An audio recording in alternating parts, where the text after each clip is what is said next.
ദൈവത്തിൻ്റെ തെരഞ്ഞെടുപ്പ്, ദൈവത്തിൻ്റെ വിളി. ഞാനൊരു സംഭവം പറഞ്ഞുകൊണ്ടിന്ന് തുടങ്ങുകയാണ്. ഒരു സ്ത്രീ ഞങ്ങളുടെ ധ്യാനകേന്ദ്രത്തിൽ കയറി വന്നു. ആ സഹോദരി അവിടെ വന്നത് ഒരു കാര്യം പറയാനാണ്.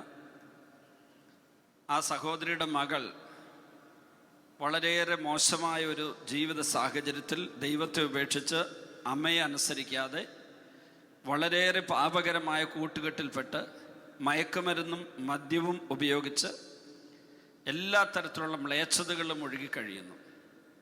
അമ്മയുമായി നിരന്തരമായ വഴക്കാണ്. അവസാനം അമ്മയെ ഉപേക്ഷിച്ച് അവളൊരു അപ്പാർട്ട്മെൻ്റ് എടുത്ത് അവിടെ പോയി താമസിക്കുന്നു. പലരുമായി കൂട്ടിയേരുന്നു. ആ കാര്യങ്ങളൊക്കെ പറയാൻ വേണ്ടിയാണ് അമ്മ അവിടെ വന്നത്. കാര്യങ്ങളൊക്കെ സംസാരിച്ചു തുടങ്ങിയപ്പോഴേക്കും ഞാൻ അമ്മയോട് പറഞ്ഞു, സഹോദരി ഇവിടെ വന്നൊരു ധ്യാനം കൂടാൻ പറഞ്ഞു. അപ്പോൾ വളരെയേറെ കോപത്തോടുകൂടി പൊട്ടിത്തെറിച്ചുകൊണ്ട് എന്നോട് പറഞ്ഞു, ഞാൻ ധ്യാനം കൂടില്ല. ഞാൻ ചോദിച്ചു, കാരണം എന്താ? എനിക്ക് യേശുവിലും ഈ പരിപാടിയിൽ നിന്ന് വിശ്വാസമില്ലെന്ന് പറഞ്ഞു. അപ്പം ഞാൻ ചോദിച്ചു, സഹോദരിക്ക് വിശ്വാസമില്ലെങ്കിൽ പിന്നെ എങ്ങനെ മകൾക്ക് വേണ്ടി പ്രാർത്ഥിക്കാൻ എൻ്റെ അടുത്ത് വന്നത്? അപ്പോൾ എന്നോട് പറഞ്ഞു, അച്ഛനിങ്ങനെ ഹീലിംഗ് കൊടുക്കുന്ന ആളാണെന്നും മാനസാന്തരപ്പെടുത്തുന്ന ആളാണെന്ന് ഞാൻ കേട്ടു. ഞാൻ പറഞ്ഞു, ഞാൻ ഇതുവരെ ആരെയും സുഖപ്പെടുത്തിയിട്ടില്ല. ആയിരക്കണക്കിന് പതിനായിരക്കണക്കിന് രോഗികൾ സൗഖ്യം പ്രാപിക്കുന്നത് ഞാൻ കണ്ടു ശുശ്രൂഷ ചെയ്തപ്പം. പക്ഷെ സൗഖ്യം കൊടുത്തത് മുഴുവനും ഈശോ ആണ്. എനിക്ക് ആരെയും സുഖപ്പെടുത്താനായിട്ടുള്ള കഴിവില്ല. ദൈവം സുഖപ്പെടുത്താനായിട്ട് ദൈവജനത്തെ ഒരുക്കുന്നു, ദൈവത്തിന് മുമ്പിൽ യാചിക്കുന്നു. ആ സമയത്ത് ഈശോ സുഖപ്പെടുത്തുന്നു. ഗിഫ്റ്റ് ഓഫ് ഹീലിംഗ് ഉണ്ട്. പക്ഷെ അത് നമ്മളാരും ചെയ്യുന്നതല്ല, ദൈവം ചെയ്യുന്നു. നമ്മിലൂടെ ചെയ്യാം. വചനം പ്രഘോഷിക്കുമ്പോൾ, പാട്ട് പാടുമ്പോൾ, കുർബാന അർപ്പിക്കുമ്പോൾ, കൗൺസിലിംഗ് നടത്തുമ്പോൾ, ശിരസിൽ കൈവച്ച് പ്രാർത്ഥിക്കുമ്പോൾ, രോഗശാന്തി വരമുള്ളവരുടെ ദൈവം പ്രവർത്തിക്കും. പക്ഷെ അത് അവരുടെ എന്തെങ്കിലും പ്രത്യേകമായ പുണ്യം കൊണ്ടല്ല. ഒരാൾ രോഗശാന്തി നൽകുന്നു എന്നുള്ളത്, രോഗശാന്തി ശുശ്രൂഷ നടത്തുമ്പോൾ രോഗികൾ സൗഖ്യം പ്രാപിക്കുന്നു എന്നുള്ളത് ആ വ്യക്തിയുടെ പുണ്യത്തിൻ്റെ ഫലമല്ല. അയാളെ ദൈവം തിരഞ്ഞെടുത്തു, വിളിച്ചു, അയാളെ അഭിഷേകം ചെയ്തു, അതനുസരിച്ച് അയാളിലൂടെ പ്രവർത്തിക്കുന്നു, അത്ര മാത്രമേ ഉള്ളൂ. കൂടുതൽ സംസാരിച്ചു വന്നപ്പോൾ ഈ സഹോദരി ഒരു ചോദ്യം എന്നോട് ചോദിച്ചു, എന്ത് തെറ്റ് ചെയ്തിട്ടാണ് എൻ്റെ ഭർത്താവ്, ഞാനും എൻ്റെ ഭർത്താവുമായിട്ടുള്ള കല്യാണം കഴിഞ്ഞ് ഹണിമൂണിന് വേണ്ടി ഞങ്ങൾ ഒരുമിച്ച് യാത്ര ചെയ്യുന്നു, ഹണിമൂണെല്ലാം കഴിഞ്ഞ് തിരിച്ച് വീട്ടിൽ വരുന്നു, വീട്ടിൽ പോരുന്ന വഴിക്ക് വാഹനാപകടത്തിൽ എൻ്റെ ഭർത്താവ് മരിച്ചു. ഭർത്താവ് റോഡിലേക്ക് തെറിച്ചു വീണിട്ട് മറ്റൊരു വാഹനം ഭർത്താവിൻ്റെ ശരീരത്തിലുള്ള കയറി ഇറങ്ങി റോഡിൽ അരഞ്ഞ് മരിച്ചുപോയ എൻ്റെ ഭർത്താവിൻ്റെ ആ ശരീരം ഇപ്പോഴും എൻ്റെ മുമ്പിലുണ്ട്. എന്ത് തെറ്റ് ചെയ്തിട്ടാണ് ദൈവം എന്നെ അങ്ങനെ ശിക്ഷിച്ചത്? ഞാനപ്പോൾ ഗർഭിണിയായി. അന്ന് എൻ്റെ ഭർത്താവിന് എനിക്ക് കിട്ടിയ കുഞ്ഞാണിവള്. ഈ കുഞ്ഞിനെ വളർത്താൻ വേണ്ടി എൻ്റെ ജീവിതം മുഴുവൻ ഞാൻ മാറ്റിവെച്ചു, മറ്റൊരു വിവാഹം കഴിച്ചില്ല. ഇന്നിപ്പോൾ എൻ്റെ കൊച്ചിനെയും കൂടി ആ ക്രൂരനായ ദൈവം തട്ടിയെടുത്തു. അപ്പം ഞാൻ ചോദിച്ചു, ദൈവത്തെ ക്രൂരനെന്ന് പറഞ്ഞ് ദൈവദൂഷണം പറഞ്ഞും ദൈവത്തെ തള്ളി പറഞ്ഞു ജീവിക്കുന്ന സഹോദരൻ്റെ ഉള്ളിൽ ദൈവം വസിക്കുന്നുണ്ട് എന്ന് സഹോദരി വിശ്വസിക്കുന്നുണ്ടോ? അപ്പം എന്നോട് പറഞ്ഞു, അങ്ങനെ ഒരു ദൈവം എൻ്റെ ഉള്ളിൽ വസിക്കണ്ട. അപ്പം ഞാൻ രണ്ടാമത്തെ വാചകം പറഞ്ഞു, ദൈവ മക്കളുടെ ഉള്ളിൽ ദൈവം വസിക്കുന്നുണ്ടെന്ന് സഹോദരിക്ക് വിശ്വാസമുണ്ടോ? അപ്പം എന്നോട് പറഞ്ഞു, എനിക്കിങ്ങനെയുള്ളതൊന്നും കേൾക്കാൻ താല്പര്യമില്ല. ദൈവവചനമോ ദൈവിക കാര്യങ്ങളോ സംസാരിക്കുന്നത് കേൾക്കാനായിട്ട് യാതൊരു താല്പര്യമില്ല. തകർന്നു പോയതെൻ്റെ കുടുംബജീവിതത്തെ ഓർത്തുള്ള നൊമ്പരം കൊണ്ട് വല്ലാതെ വിമിഷ്ടപ്പെട്ടിരിക്കുന്ന ഈ മകളെ കുറ്റം വിധിക്കുകയും ദൈവദൂഷണം പറയുന്നുവെന്ന് പറഞ്ഞ് വേദനിപ്പിക്കുകയും ചെയ്യാതെ ഞാൻ ആ മകൾക്ക് വേണ്ടി പ്രാർത്ഥിച്ചുകൊണ്ടിരുന്നു. എൻ്റെ പ്രാർത്ഥന മുന്നോട്ട് പോകും തോറും ഈ സഹോദരിയുടെ കരച്ചിൽ വേങ്ങരടിയും വർദ്ധിച്ചുകൊണ്ടിരുന്നു. ഇപ്പം ഞാനൊരു 2 മിനിറ്റ് പ്രാർത്ഥിക്കാൻ ആഗ്രഹിച്ചു തുടങ്ങിയതാണെങ്കിലും 15 മിനിറ്റായിട്ടും എനിക്ക് പ്രാർത്ഥന നിർത്താൻ തോന്നാത്തതിന് കാരണം ഇവരുടെ നൊമ്പരം മുഴുവനും കണ്ണീരായി, വിലാപമായി, കരച്ചിലായി പുറത്തേക്ക് ഒഴുകി വരുന്നത് ഒരു പക്ഷേ അവരുടെ ഉള്ളിലുള്ള ദൈവത്തിൻ്റെ, അവളുടെ ഉള്ളിൽ അവൾക്ക് കേൾക്കാൻ പറ്റുന്ന ദൈവത്തിൻ്റെ വിളിക്ക് പ്രത്യുത്തരം കൊടുക്കാൻ അവളെ സഹായിക്കും. 15 മിനിറ്റ് കഴിഞ്ഞപ്പോഴേക്ക് ആ മകൾ നിലത്തിറങ്ങിയിരുന്നു. അത് കഴിഞ്ഞ് ഞാൻ എൻ്റെ കയ്യിലിരുന്ന് കുരിശുരൂപം എടുത്ത് ബെനഡിക്റ്റൻ ക്രോസ് എടുത്ത് ഈ അമ്മയുടെ ശിരസിൽ വെച്ചു. ഞാൻ കുറച്ചു നേരം പ്രാർത്ഥിച്ചു. ഞാൻ ആദ്യം തന്നെ ഒരു ഡെലിവറൻസ് പ്രയർ ചൊല്ലി. എന്ന് പറഞ്ഞാൽ, ആഴത്തിൽ മുറിവേറ്റ മനസ്സുള്ള വ്യക്തികൾക്ക്, അവർ പിശാച് ബാധിച്ചവരാകുന്നില്ലെങ്കിലും പിശാച് അവരെ പീഡിപ്പിച്ചുകൊണ്ടിരിക്കും. മാത്രമല്ല, പിശാച് 3 തരത്തിലാണ് പ്രവർത്തിക്കുക. ഒന്നാമത്തേത് ഒപ്രഷൻ, പൈശാചിക പീഡകൾ. രണ്ടാമത്തേത് ഒബ്സഷൻ, അത് മാനസിക തലത്തിലാണ്. അത് 2 തരത്തിലുണ്ട്. ഒന്ന്, പിശാച് പുറത്തു നിന്നുകൊണ്ട് നമ്മുടെ മനസ്സിനെ സ്വാധീനിക്കുകയോ ഉപദ്രവിക്കുകയോ ഒക്കെ ചെയ്യുന്ന അവസ്ഥ. പുറത്താണ് പിശാച്, പക്ഷെ നമ്മുടെ മനസ്സിനെ അവൻ ഇറിറ്റേറ്റ് ചെയ്ത് സ്വാധീനിച്ച് പ്രയാസപ്പെടുത്തി കൊണ്ടുപോയിക്കൊണ്ടിരിക്കും. എന്ന് പറഞ്ഞാൽ അവൻ്റെ മനസ്സിനകത്ത് സാത്താൻ പ്രവേശിച്ചു. അതാണ് ഒബ്സെഷൻ്റെ 2ാം ഭാഗം. പിശാച് മനസ്സിലേക്ക് കയറിയിട്ട് മനസ്സിനെ സ്വാധീനിക്കുക മാത്രമല്ല, നമ്മുടെ മനസ്സ് പരിപൂർണമായി പിശാചിന്റെ നിയന്ത്രണത്തിലാകും. വിരോധം, വൈരാഗ്യം, ആത്മഹത്യാചിന്ത, മ്ലേച്ഛത, മദ്യപാനാസക്തി, മയക്കുമരുന്നിനോടുള്ള താല്പര്യം, എപ്പോഴും മറ്റുള്ളവരുടെ കുറ്റം മാത്രം കാണുന്ന അവസ്ഥ, ഒരിക്കലും ആരും അംഗീകരിക്കാൻ പറ്റാത്ത അവസ്ഥ, 1000 നന്മ കണ്ടാൽ ഒരു തിന്മ കണ്ട് അതിനെ മാത്രം ഹൈലൈറ്റ് ചെയ്യുന്ന അവസ്ഥ. ഇതൊക്കെ ഈ ഒബ്സെഷൻ്റെ 2ാം ഭാഗത്തിൻ്റെ പ്രത്യേകതയാണ്. നമ്മൾ സാധാരണ കാണുന്ന പിശാച് ബാധ എന്ന് പറയുന്നതിൽ 99.9% പിശാച് ബാധ അല്ല, അത് ഈ ഒബ്സെഷനാണ്. നമ്മുടെ മനസ്സിനെ പിശാച് നിയന്ത്രിച്ചുകൊണ്ടിരിക്കുന്ന അവസ്ഥയാണ്. 3ാമത്തേത് പൊസഷൻ അല്ലെങ്കിൽ പിശാച് ബാധ എന്ന് പറഞ്ഞാൽ, ഒരു വ്യക്തിയുടെ ആത്മാവ്, മനസ്സ്, ശരീരം, ബുദ്ധി, ഇന്ദ്രിയങ്ങൾ, ലൈംഗികത, വികാരങ്ങൾ എല്ലാറ്റിനെയും പിശാച് കീഴടക്കി സ്വന്തമാക്കി വെച്ചിരിക്കുന്ന അവസ്ഥ. ആ വ്യക്തിയുടെ അന്തരാത്മാവിൽ ദൈവത്തിന് കുടികൊള്ളാൻ പറ്റാത്ത വിധത്തിൽ ആ വ്യക്തിയുടെ ജീവിത നിയന്ത്രണം മുഴുവൻ പിശാച് ഏറ്റെടുത്തിരിക്കുന്ന അവസ്ഥ. അവിടെ മേജർ എക്സോർസിസം പ്രയർ വേണം. അതിന് മെത്രാൻ്റെ അനുവാദത്തോടു കൂടി അതിന് വരമുള്ള വ്യക്തികൾ ചെയ്താലേ അത് സാധാരണ ഫലിക്കാറുള്ളൂ.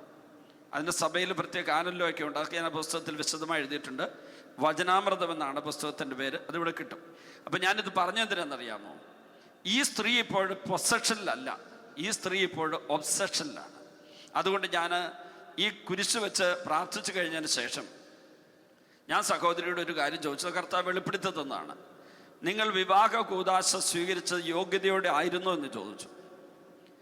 എന്നോട് പറഞ്ഞു അതെ, യോഗ്യതയോടുകൂടി ആയിരുന്നു. ഞാൻ ചോദിച്ചു കുമ്പസാരിച്ചായിരുന്നു എന്ന് ചോദിച്ചു. അപ്പം എന്നോട് പറഞ്ഞു കുമ്പസാരിച്ചായിരുന്നു. ഞാൻ പറഞ്ഞു നിങ്ങൾ രണ്ടുപേരും വിവാഹ കൂദാശ സ്വീകരിക്കുന്നതിന് മുമ്പ് ഒരുമിച്ച് ജീവിച്ച് ശാരീരികമായി ബന്ധപ്പെട്ട് നിങ്ങളുടെ ശരീരത്തെയും ലൈംഗികതയെയും നിങ്ങളുടെ മനസ്സിനെ ആത്മാവിനെ എല്ലാം മലിനപ്പെടുത്തിയ പാപം സംഭവിച്ചായിരുന്നു. പെട്ടെന്ന് ഈ സ്ത്രീ വീണ്ടും നിലത്തേക്ക് മറിഞ്ഞു വീണ് പൊട്ടിക്കരയാൻ തുടങ്ങി. നീണ്ട 10-30 വർഷക്കാലം പാപമാണ് എന്ന് ബോധ്യപ്പെട്ടിട്ടില്ല, എന്നാൽ പാപം ചെയ്തു. അങ്ങനെയുള്ള ഒരു പാപം ഏറ്റുപറഞ്ഞു കുമ്പസാരിക്കാതെ കഴിയുന്ന ഒരു സ്ത്രീ എന്ന് പറഞ്ഞാൽ, വിവാഹമെന്ന വിശുദ്ധ കൂദാശ അയോഗ്യതയോടെ സ്വീകരിച്ചതിൻ്റെ ഫലമായി വിവാഹ കൂദാശയുടെ അഭിഷേകം കിട്ടാതെ പോയൊരു സ്ത്രീ, ഒരു തെറ്റും ചെയ്യാത്ത എന്നെയും ഭർത്താവിനെയും ക്രൂരമായി ശിക്ഷിക്കുന്ന പീഡിപ്പിക്കുന്ന ദൈവമെന്ന് പറഞ്ഞ് പരാതി പറഞ്ഞ സ്ത്രീ തൻ്റെ പാപാവസ്ഥ തിരിച്ചറിഞ്ഞ് പശ്ചാത്തപിച്ച് കരയാൻ തുടങ്ങി. ഞാൻ പറഞ്ഞു ഇനി കുറ്റബോധത്തിലേക്ക് പോകരുത്. ദൈവം നമ്മുടെ പഴയ പാപങ്ങൾ മുഴുവനും പെറുക്കിയെടുത്ത് അതിന് കണക്ക് ചോദിക്കാനിരിക്കുന്ന ദൈവമാണെന്നല്ല മനസ്സിലാക്കേണ്ടത്. ഈ മരിച്ച് ആത്മാവ് ശരീരത്തിൽ വേർപെട്ട് ദൈവത്തിനുമ്പിലേക്ക് കടന്നു എന്ന ഒരാൾ ജീവൻ തിരിച്ചു പ്രാപിച്ചതിന് ശേഷം പറഞ്ഞ ഒരു സംഭവം എന്നോട് പറഞ്ഞ് ഞാൻ നിങ്ങളോട് ഷെയർ ചെയ്യുകയാണ്.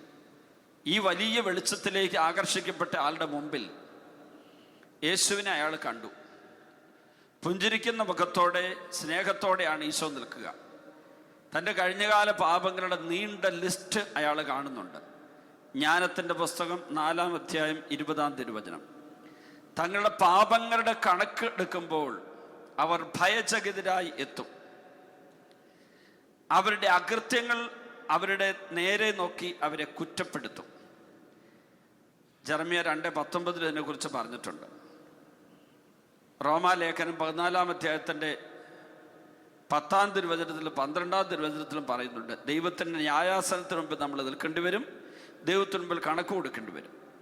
ഇവിടെ ദൈവം കണക്ക് ചോദിച്ചുകൊണ്ട് നിൽക്കുന്നില്ല, പക്ഷെ അയാളുടെ പാപങ്ങളെല്ലാം അയാൾക്ക് വ്യക്തമായി കാണാം. ഈ പാപങ്ങൾ അത് ദൈവം അയാളോട് എണ്ണിന് ചോദിക്കുന്നതായിട്ടല്ല അയാൾ കാണുന്നത്. അയാൾ ഈ പാപങ്ങൾ തിരിച്ചറിയുകയാണ്. തൻ്റെ അകൃത്യങ്ങൾ ഓരോന്നും അയാൾ തിരിച്ചറിഞ്ഞിട്ട് അയാൾ നൊന്തുരുകുന്നതാ കണ്ടത്. പിന്നീട് സംഭവം ഞാനിവിടെ പറയുന്നില്ല, കാരണം അത് നമ്മുടെ വിഷയമായിട്ട് ബന്ധപ്പെട്ടതല്ല. അതുകൊണ്ട് ഈ ഇവിടെ കരഞ്ഞു കിടക്കുന്ന അമ്മയോട് ഞാൻ പറഞ്ഞു, ദൈവം നിങ്ങളുടെ പാപത്തിൻ്റെ കണക്കെടുത്ത് നിങ്ങളെ കുറ്റപ്പെടുത്താനല്ല ഇത് വെളിപ്പെടുത്തിയത്. എവിടെ വെച്ചാണ് കുടുംബജീവിതത്തിൻ്റെ അടിത്തറ ഇളകിപ്പോയത്? Foundation of the family is shaken. അതെങ്ങനെ സംഭവിച്ചു എന്ന് സൂചിപ്പിക്കാൻ വേണ്ടി പറഞ്ഞു കൊടുത്തതാണ് ഞാൻ. പ്രിയപ്പെട്ടവരെ, അമ്മ അത് കഴിഞ്ഞ് ധ്യാനം കൂടി. ധ്യാനത്തിൽ വെച്ച് അഭിഷേകം കൊണ്ട് നിറഞ്ഞു, നല്ല കുമ്പസാരം നടത്തി. പിന്നീട് 6 മാസക്കാലം ഈ മകൾ തൻ്റെ പാപത്തിൽ ജനിച്ച കുഞ്ഞ്, പാപത്തോടെ ജനിപ്പിച്ച ഈ കുഞ്ഞ് ദൈവ പൈതലായി മാറാൻ വേണ്ടിയുള്ള വലിയ പ്രാർത്ഥനയിലേക്ക് ഈ അമ്മ കടന്നു വന്നു. പിന്നീട് സംഭവിച്ചത് 6 മാസം കഴിഞ്ഞതിന് ശേഷം അമ്മയെ തേടി ആ മകൾ തിരിച്ചു വരുന്നു. എവിടെയാണെന്ന് പോലും അമ്മയ്ക്ക് അറിഞ്ഞുകൂടായിരുന്നു. മകൾ പറഞ്ഞു, ഞാൻ ബോംബെയിലായിരുന്നു, ഞാനിപ്പോൾ അമ്മയെ തേടി വന്നത് എന്തിനാണ്? എനിക്ക് കുറച്ച് നാളായിട്ട് അമ്മയുടെ ഉള്ളിലൊരു സ്നേഹം തോന്നി തുടങ്ങി. അമ്മ ചോദിച്ചു, എത്ര നാളായി? 6 മാസമായി. അതായത് പ്രിയപ്പെട്ട മാതാപിതാക്കളെ എല്ലാവരും ധ്യാനിക്കാൻ വേണ്ടി ഞാനിത് പറയുക, ദമ്പതിമാർ ചിന്തിക്കാൻ വേണ്ടി പറയുകയാണ്. ഈ ദാമ്പത്യ ജീവിതം ആരംഭിച്ച വിവാഹ കൂദാശ സ്വീകരിച്ച നിമിഷത്തെക്കുറിച്ച് ഒന്ന് പറയാൻ വേണ്ടി ഞാൻ ഇൻട്രൊഡക്ഷൻ പറഞ്ഞത്. ആദ്യം തന്നെ ഒരു കാര്യം പറയട്ടെ. നമുക്ക് ദൈവം ലൈംഗികത തന്നു. അതിനെക്കുറിച്ച് ദൈവം എനിക്ക് തന്ന വെളിപ്പെടുത്തൽ ഞാൻ നിങ്ങളുമായിട്ട് പങ്കുവെക്കാം. ഉൽപ്പത്തി പുസ്തകം 2-ാം അധ്യായത്തിൻ്റെ 7-ാം തിരുവചനത്തിൽ നമ്മൾ വായിക്കുന്നു, ദൈവമായ കർത്താവ് പുരുഷന്റെ ശരീരത്തെ മണ്ണിൽ നിന്ന് മെനഞ്ഞു. Lord God formed man out of the dust of the earth. ഈ ഡസ്റ്റ്, ഈ മണ്ണ് എന്തായിരിക്കാം? അതിനു മുമ്പ് ദൈവം സൃഷ്ടിച്ച ഏതോ ഭൗതിക വസ്തു, ജീവനുള്ളതോ അല്ലാത്തതോ, ഏകകോശ ജീവിയോ ബഹുകോശ ജീവിയോ എന്തോ ഒന്നിനെ ദൈവം ഉപയോഗിച്ചു. ഇപ്പോൾ സഭ പഠിപ്പിക്കുന്ന അങ്ങനെയാണ്. ചാൾസ് ഡാർവിൻ്റെ പരിണാമ സിദ്ധാന്തത്തെ അല്ല സഭ പഠിപ്പിക്കുക. അങ്ങനെയൊക്കെ ചില ചിന്താഗതികൾ പലർക്കും കൊടുത്ത 2 നന്മകളിൽ പെട്ടതാണ് ഈ ലൈംഗികത. ഈ ലൈംഗികത എന്ന് പറയുന്ന ഈ നന്മ അതൊട്ടും മ്ലേച്ഛമല്ല, അത് പൂർണ്ണമായും ദൈവത്തിൻ്റെ സമ്മാനമാണ്. ലൈംഗികത ദൈവത്തിൻ്റെ സമ്മാനമാണെങ്കിലും ലൈംഗികതയിലെ ആസക്തി ദൈവം നൽകിയിരിക്കുന്നതല്ല. Sexuality is given by God, but lust is not given by God. ഒരു വ്യക്തിയിൽ എങ്ങനെയാണ് ഈ ആസക്തി വരിക? Uncontrollable passions. നമ്മിൽ വസിക്കുന്ന ദൈവത്തിൻ്റെ നിയന്ത്രണത്തിലിരിക്കാത്ത നമ്മുടെ ലൈംഗിക വികാരങ്ങൾ, ലൈംഗികമായ അവസ്ഥകളുമാണ് ആസക്തി. അതെങ്ങനെ വന്നു? അതിന് 4 കാരണങ്ങളുണ്ട്. ഒന്നാമതായി, ഒരു ശിശു ഉരുവാക്കപ്പെട്ട നിമിഷത്തിൽ മാതാപിതാക്കളുടെ ആസക്തിയിലൂടെ കുഞ്ഞുങ്ങളിലേക്ക് ഈ ആസക്തി വരാം. രണ്ടാമതായി, ഒരു വ്യക്തിയുടെ സ്വന്തം കർമ്മദോഷങ്ങളാൽ ആസക്തി കടന്നു വരാം. മൂന്നാമതായി, മറ്റുള്ളവർ ആ വ്യക്തിയോട് ചെയ്ത ലൈംഗിക വൈകൃതങ്ങളുടെ തിന്മകളുടെ ഫലമായി അയാളിൽ ഈ ആസക്തി ഉണർന്നു വരാം. പ്രിയപ്പെട്ടവരെ, ലൈംഗികത ദൈവത്തിൻ്റെ സമ്മാനമാണ്. ഹോസിയ 5:4 ഒരു വചനമുണ്ട്, കർത്താവിങ്കിലേക്ക് മടങ്ങിപ്പോകാൻ അവരുടെ പ്രവൃത്തികൾ അവരെ അനുവദിക്കുന്നില്ല, കാരണം വ്യഭിചാര ദുർഭൂതം അവർ കുടികൊള്ളുന്നു. എന്താ വ്യഭിചാര ദുർഭൂതം? ദൈവം നമുക്ക് നൽകിയിരിക്കുന്ന വിശുദ്ധമായ ലൈംഗികതയ്ക്കെതിരായിട്ട് ദുരാത്മാവ് നമ്മുടെ ഉള്ളിൽ കയറി ലൈംഗികതയിലൂടെ തന്നെ നമ്മളെ ഡെസക്രേറ്റ് ചെയ്യാൻ, അശുദ്ധമാക്കാൻ നടത്തുന്ന അവസ്ഥയത്. ഇതാണ് ഈ വ്യഭിചാര ദുർബോധം കാര്യമുള്ള കുഴപ്പം. അതിന് മരുന്നുണ്ടോ? ഉണ്ട്. യേശയ്യ 10:17 ഇസ്രായേലിൻ്റെ പ്രകാശം അഗ്നിയായും അവൻ്റെ പരിശുദ്ധൻ ഒരു ജ്വാലയായും മാറും. അത് ദഹിച്ച് ഒറ്റ ദിവസം കൊണ്ട് അവൻ്റെ മുൾച്ചെടികളും ദഹിപ്പിച്ച് കളയും. ഇസ്രായേലിൻ്റെ പ്രകാശം ആരാണ്? യോഹന്നാൻ 8:12 ഞാനാണ് ലോകത്തിൻ്റെ പ്രകാശം. യേശുവാകുന്ന ലോകത്തിൻ്റെ പ്രകാശം നമ്മിൽ വരണം. ഇസ്രായേലിൻ്റെ പ്രകാശം അഗ്നിയായി ആ യേശുവിലൂടെ പരിശുദ്ധാത്മാവ് നമ്മിലേക്ക് വരണം. അവൻ്റെ പരിശുദ്ധൻ എന്ന് പറഞ്ഞാൽ പരിശുദ്ധാത്മാവ് ഒരു ജ്വാലയായി മാറണം. ഈ പരിശുദ്ധാത്മാവ് നമ്മൾ അമ്മയുടെ ഉദരത്തിൽ ഉരുവാക്കപ്പെട്ടപ്പോൾ നമുക്ക് കിട്ടിയതാണ്, മാമോദീസയിലൂടെ കിട്ടിയതാണ്, സ്ഥൈര്യലേപനത്തിലൂടെ കിട്ടിയതാണ്, കുർബാന സ്വീകരിച്ചപ്പോൾ കിട്ടിയതാണ്, വചനത്തിലൂടെ കിട്ടുന്നുണ്ട്. ഈ പരിശുദ്ധാത്മാവ് നമ്മിൽ ജ്വാലയായി മാറുക എന്ന് പറഞ്ഞാൽ ഇതാണ് വീണ്ടും ജനനത്തിൻ്റെ അവസ്ഥ. നമുക്ക് കിട്ടുന്ന പരിശുദ്ധാത്മാവ് നമ്മിൽ ജ്വാലയായി മാറുമ്പോഴാണ് ഈ വീണ്ടും ജനനം നടക്കുക, റീബേർത്ത്. ബോൺ അഗെയിൻ എക്സ്പീരിയൻസ് എന്ന് പറയുന്ന അവസ്ഥ അതാണ്. വീണ്ടും ജന്മമെന്ന് പറയുന്നത് പരിശുദ്ധാത്മാവ് തമ്മിൽ കത്തിപ്പടരുന്നൊരവസ്ഥയാണ്. അങ്ങനെ വരുമ്പോൾ അവിടുത്തെ പരിശുദ്ധൊരു ജ്വാലയായി മാറിയിട്ട് ഈ ജ്വാലയ്ക്കകത്ത് മുള്ളുകളും മുൾച്ചെടികളും ദഹിച്ചു പോയിക്കൊള്ളും. നമ്മുടെ ലൈംഗിക വൈകൃതങ്ങൾ, ലൈംഗിക ആസക്തി, ലൈംഗികതയുടെ മേഖലയിലെ തിന്മകൾ വിട്ടുപോയിക്കൊള്ളും. അത് കത്തി നശിച്ചുകൊള്ളും. ഒന്ന് കണ്ണടച്ച് ഒരു കരം ഉയർത്തിപ്പിടിച്ചൊന്ന് പ്രാർത്ഥിക്കാം. Hallelujah, hallelujah, hallelujah.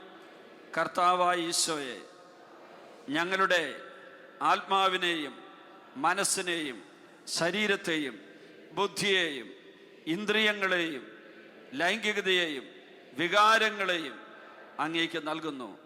അങ്ങയുടെ പരിശുദ്ധാത്മാവിനാൽ ഞങ്ങളെ പ്രകാശിപ്പിക്കണമേ. യേശുവേ, അങ്ങയുടെ തിരുരക്തത്തിൽ ഞങ്ങളെ കഴുകി വിശുദ്ധീകരിച്ച് പരിശുദ്ധാത്മാവിനാൽ ഞങ്ങളെ നിറച്ച് സകലവിധത്തിലുള്ള ആസക്തികളിൽ നിന്ന്, പ്രത്യേകിച്ച് ലൈംഗിക ആസക്തിയിൽ നിന്ന്, ലസ്റ്റിൽ നിന്ന്, അൺകൺട്രോളബിൾ പാഷൻസിൽ നിന്ന് ഞങ്ങളെ മോചിപ്പിക്കണമേ. Hallelujah, hallelujah, hallelujah, hallelujah.